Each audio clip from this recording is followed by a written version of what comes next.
सबसे नीक बाट सहिया किसानी, खुशी बाट रउआ गौए में बानी।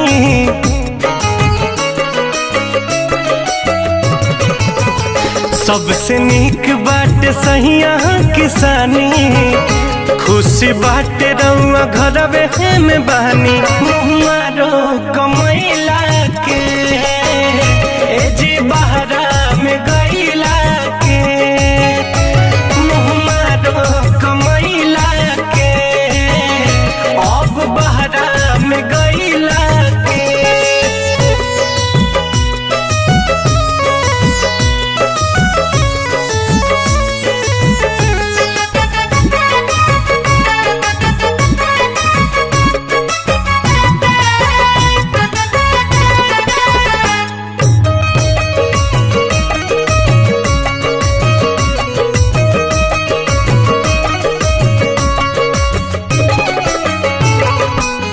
महल से नीक बाट टूटही पलानी, नून रोटी भले खाइब जा।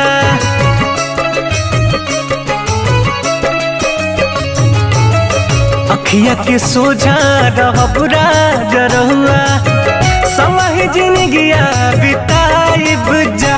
परदेसवा में होला परेशानी, अपना धनिया के बात तहनी मानी।